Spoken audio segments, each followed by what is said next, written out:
Alright, this is a Citadel Boss 25.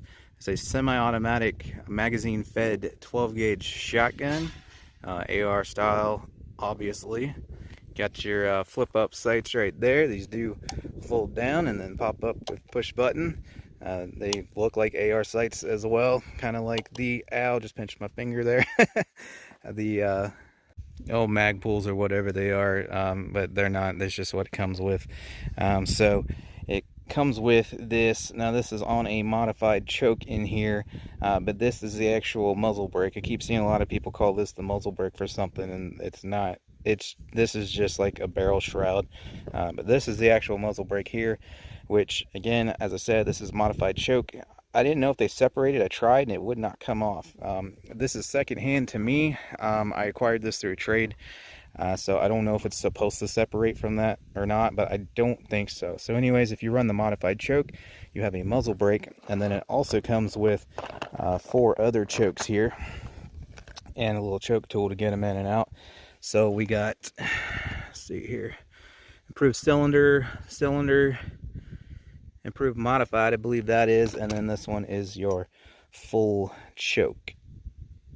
Comes with 2 5-round magazines, but there are companies making 20-25 round drum mags for these if you want, or 10-round stick mags. So there's a lot of options for it, for more capacity if you want there. And then this thing is a recoil weight of sorts. It's roughly right in there. For up to 1500 or 1550 feet per second. It says in the manual, one or the two. The one that's in it, the lighter one, I believe it's lighter, but don't quote me on that, is fine. If you're shooting above that threshold, you're supposed to use the other one, okay? This breaks down by, you'll unscrew this here, then you'll unscrew this and it slides off, and then this whole piece here will come off, and then there's another screw. You can actually see it through there. You take that off, and there's 2, basically what I would call in the automotive world, C-clips in there. There's 2 separate halves that come out, and then you can slide that weight off and change it out. Requires no tools whatsoever, so that's nice. It's a little weird and wonky, but now that I've done it a few times, I actually rather like it. It's super easy and fast to break it down. So it's similar to an AR, but it doesn't work exactly like an AR. You do have your bolt release here. However, I've noticed that with an empty magazine, that will not release the bolt. You do not have a charging handle back here like a real AR does. You just have this side charging handle here. Safety here is similar to an AR. The magazine's feed is somewhat similar. Your mag release is down here, somewhat like an AR as well. If I can shake that out. Difficult to do everything one-handed, but they don't slide straight in. You can see that little tab on there. You actually have to angle it a little bit at first like that, and then it'll feed and snap in, but I can't do that one-handed without knocking this thing off the table. I haven't seen anyone else mention this, but you can move this cheek weld here, so you can get your beard hairs, if you have a beard, kind of pinched in there, but you can move it to where you need it. So there's that as well. The stock is set where it is. It does not slide or telescope. Bolt holds open on last shot. Obviously we are empty here. If I can get this out one-handed, there we go, to show you the trigger. Alright, so the trigger, a lot of people complain it's kind of heavy. I don't think it's too bad, although it is a little on the heavy side. So there's no take up to speak of there. We are empty. So you do have a little pull through. Hopefully you could have seen it there, but not a whole lot. Let's see if that was enough to reset the trigger. Yep. Okay. So just a little bit of movement before she goes off there. So actually not bad for a shotgun trigger. It is a little on the heavy side, probably about, I don't know, 8 some pounds, I would guess. It is a little heavy, but it's manageable. All right, now a lot of people neglect this part. It does say in the manual to run ammunition that is 1300 feet per second or higher. I see a lot of people trying to run just 8 and 9 shot through it. You know, low brass, even high brass might not be enough. It literally says 1300 feet per second or higher. So I see a lot of videos where they run this with just your cheap bulk pack and they have cycling issues, and that's why. So we will not be running less than 1300 feet per second. You can see there, this is Birdshot, but it's 1330 advertised, high brass. And then we got some Buckshot loads in here too. These are both rated at 1325. I think these are only 12 something, but they do kick harder than Birdshot, so it might be okay. We'll try a few and see how that works. I got some Wolf here too. I'm not sure on the velocity on that because they don't advertise it on the box. All right, I got 5 rounds of this loaded up here. So as you can see, again, 1,300 feet per second advertised, so it should run them. Before we get started though, I wanted to mention you do have this pretty long tack rail here. You got one from the front as well, and you got a bottom one here for a light or what have you. So you can run whatever sights or optics you want on this thing. With that, this will be my first mag through it. Let's see how it goes.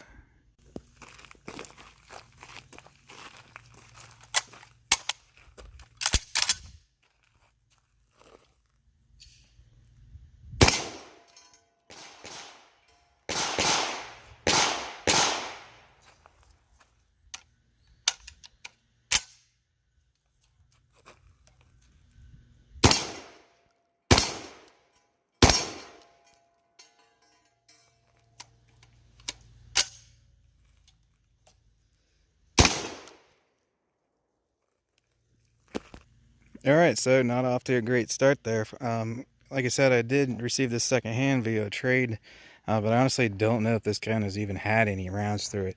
In the manual, it says for break-in, clean thoroughly and run 50 rounds through it. So they're basically saying within the first 50 rounds, expect some hang-ups, and it's probably going to need some cleaning and lubrication during that time. Possibly before you start and after as well. So we'll continue shooting here and see how it goes.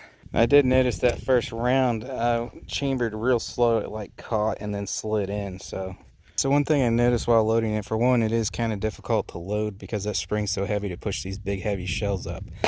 Aside from that, using these high brass shells like you're supposed to, you only got this like millimeter or two to set the rim of the next cartridge as you load it to press down. If you come in front, then obviously you get caught on that brass there and you can't slide the round back, and you only have just a millimeter or two there to work with, so that's also a little difficult. Now if you put low brass in here, that wouldn't be an issue. You'd slide it back, but then I think you would have rim lock in a manner of sorts on the brass once you get back to that low brass where the brass only comes up about this high.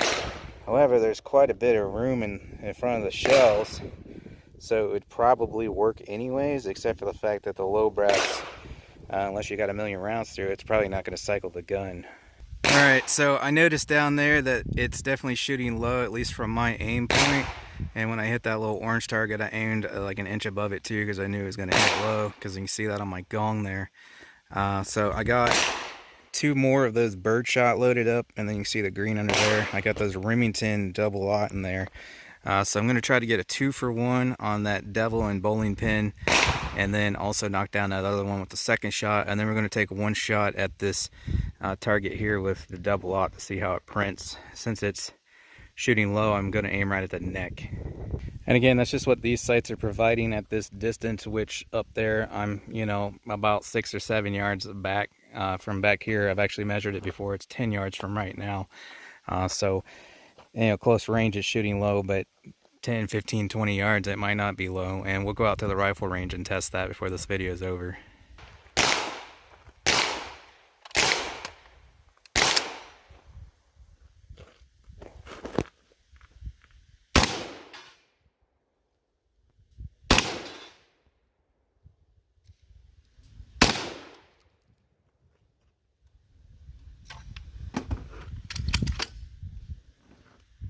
Well, I didn't get my 2-for-1, but I did hit that one with some BBs. I just aimed in between both of them. Let's see how this double aught did here, and pretty good. Like I said, printing low, so those shots were from 10 yards. I'll put the front sight right here, and that's where we're hitting there. So we'll try it at further range down on the rifle range there. Actually, well, let me see here real quick. But let me send one of these 4-bucks down there at 10 yards and see how it patterns on that.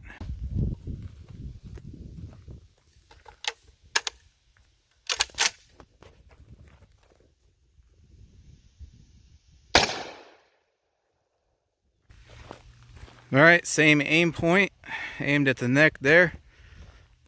And those hit a little higher, but it's probably also because Well, the spread looks about the same. I was going to say maybe the spread was a little wider, but so again, I just aimed right here, and you can see there's some fours, there's a four, there's some fours, four, four, four, four, four. So bigger spread with those, and they're only coming in a little low compared to the double aught, which was quite a bit lower than where I was aiming there. So those pattern really good out of there from 10 yards.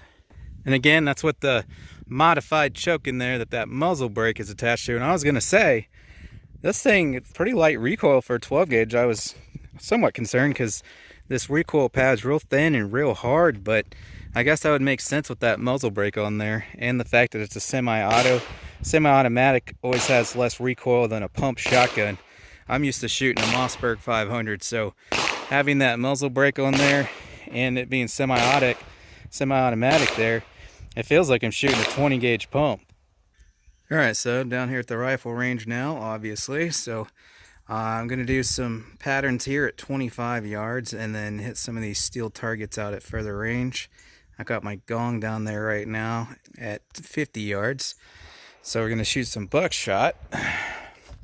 All these are double aught except for this clear mix here, the S&B, and I think some of these might be Fiocchi, yeah.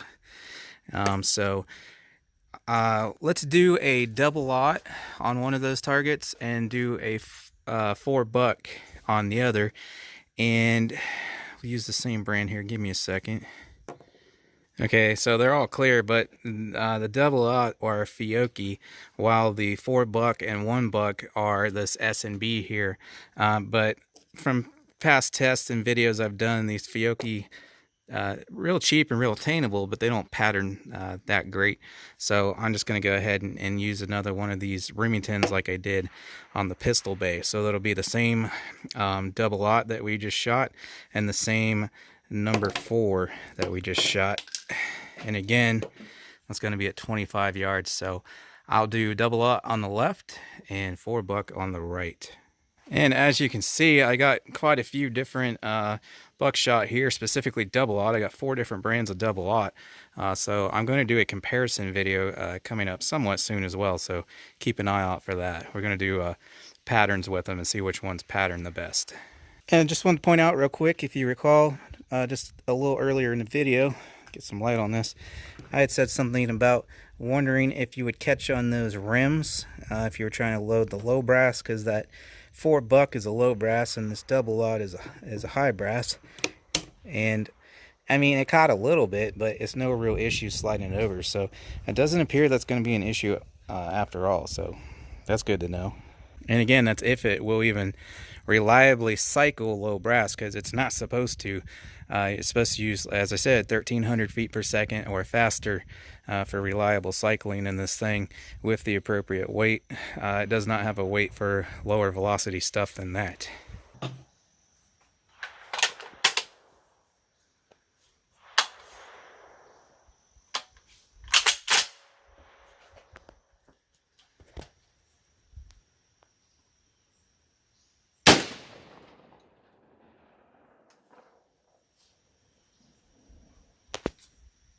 My ear's not on all the way, so I got a jam there.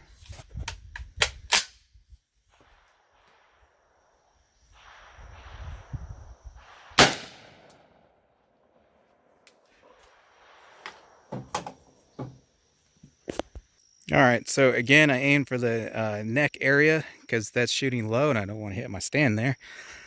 So there's the double aught. Quite a few there. Center, we got one off the right edge there, and you know what, actually that's number 4 that came clear from over at this target. So there's our hits on there. That looks like 2 in one hole. There's one, there's one, there's one, there's one, there's one, there's one. So now at this distance, some of those number 4 are hitting up here where we're aiming, but the majority are going lower. And you got one there, and then somehow that one flyer clear over there. And so I don't see any more of the double aught. I'm assuming the rest of them probably went low. And what's interesting is it looks like it's stringing them in an up and down pattern instead of spreading out like the 4 does. Now remember, that's with that modified choke. I didn't run full because some of you guys are going to say full choke's too tight for a double aught buck, and it can be at times. I've got good groups from full choke with double aught. Depends on the gun. But anyways, that was with the modified choke.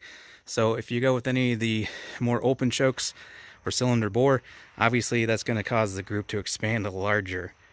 Alright, so I got a mag loaded up of the Fiocchi double aught buck. Again, those don't pattern too great in my experience.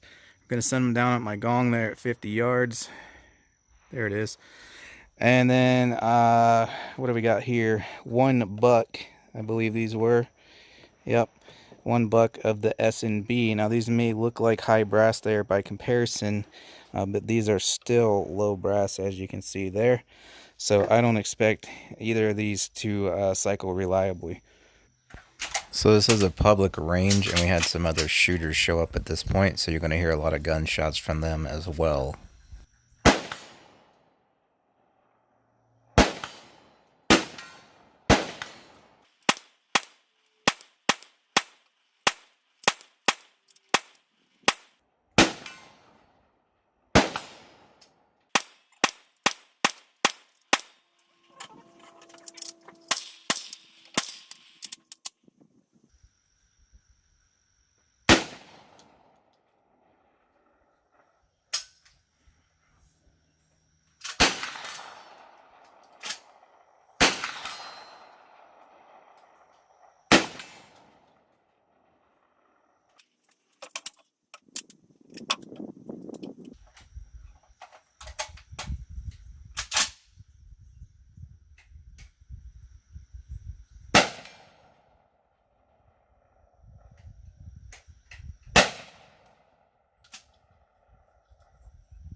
Is that an AR12? It's nice.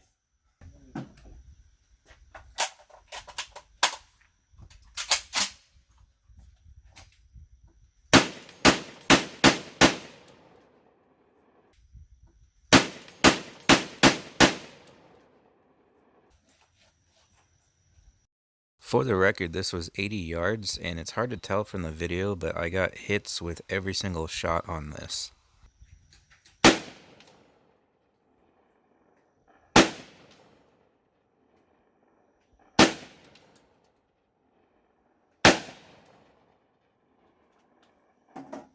Alright, so I went ahead and switched out the modified choke and muzzle brake for the cylinder bore choke.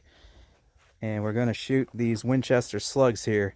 Oh, and also I switched the weight out for the heavier loads. I think I'll shoot some at one of these targets here so I can see where I need to hold first. And then we'll go out there and try to hit some steel targets with them.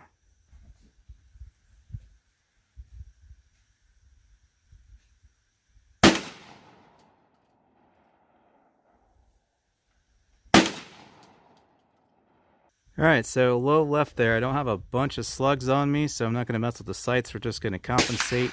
But obviously those sights would need an adjustment there to shoot those slugs. So I'm just going to aim. It's low left there, both shots almost touching actually, as you probably saw in the video there. So we're just going to aim high right on these targets out here. So I think I'll hit my gong twice there at 50, and then behind it there about 80 yards is a human silhouette. That's just in front of that 100-yard mound there. We'll hit that a few times. Well, hopefully. I'm going to be using a lot of Kentucky windage.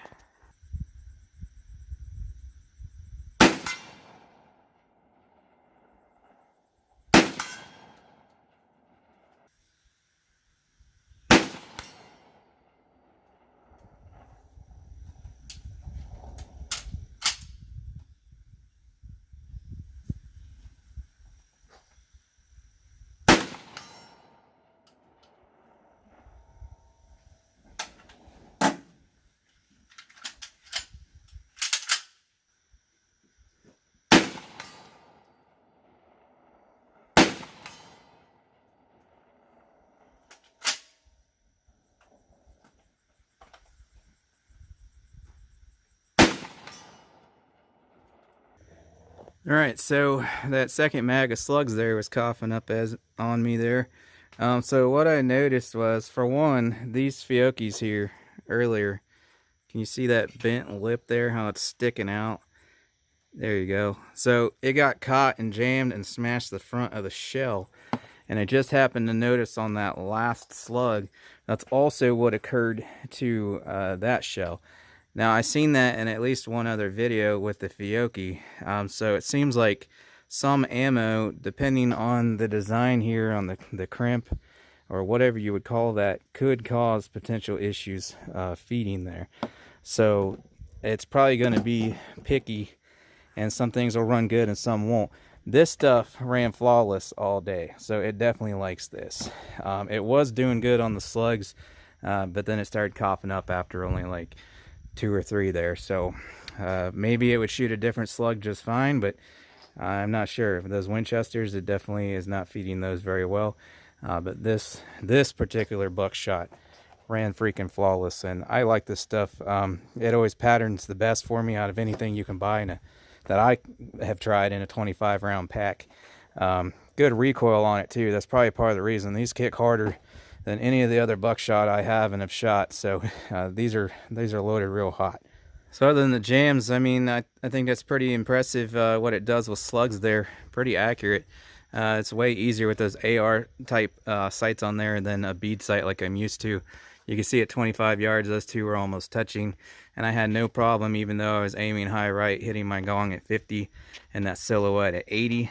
I have other videos shooting shotgun slugs out to 200 yards, but just my experience, it seems to be grouping those things pretty tightly, so that's good. That thing should shoot slugs real well, and it also seems to like this buckshot a lot here. So thoughts on the gun. I do like it. It looks a lot better in person than it does in photos. I don't know why, but I thought it looked kind of, I don't know, cheap, chintzy or what have you in the pictures, and in person I was like, oh, you know, I actually kind of like this thing. In person it looks a lot more like a VR60 sort of to me. The ergonomics on it are great. So it feels good in hands. It's not overly heavy. Recoil is not too bad, being semi-auto, and especially with that muzzle brake on there, it definitely did help. So overall, I like the experience of shooting the gun, except for the cons. So the cons are, obviously, we're still working with finding ammo that it likes. It may still be breaking in. Like I said, I have no idea how many rounds, if any, were put through it before I got it. And honestly, it looked like a brand new gun. So there's a very good chance that the shots in this video are the very first shots that have ever been put through it. I like that it comes with all the different chokes. That's hard to find in a tactical shotgun. Usually you just get cylinder bore, or you get cylinder bore and have no threaded options for any chokes. So the fact that it's threaded for chokes and comes with a whole set of them, that's awesome. Obviously Obviously the pick rail's awesome. You can run whatever sight system you want. The other issue I had that I haven't mentioned yet is, and I've heard about this from other people, everything's coming loose on me. So everything does break down by hand, like I said, without tools, but that also, I guess, is kind of causing a problem. The muzzle brake kept coming loose. I kept having to tighten it up. This shroud keeps coming loose. I keep having to tighten it up, and it's allowing this whole thing to move. And then this lock nut that's under this handguard here comes loose also, that where eventually just be rattling around in there, and it can mess up the threads that it threads on. Also including the lock nut up in here that goes around those 2 C-clips I mentioned, that holds that weight in place. It was coming loose on me too. So it's like constantly retightening the stuff on the end here, but then the stuff on the inside's coming loose too. So I think to combat that, you probably have to use some tools of some sort and actually get them on real tight, or hulk this crap on there. I wasn't initially hulking it on because I wanted to be able to get it back off, but it started coming loose. With that said, with these slugs, when I switched this out, I put everything on tighter, and this is still tight now, and the choke has not started to back out. So I think that's just it. You got to snug them down real good, and it's probably going to be okay there.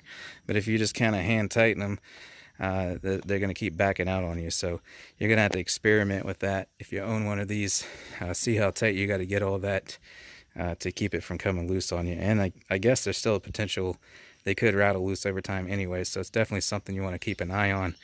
Make sure it's not rattling loose on you there.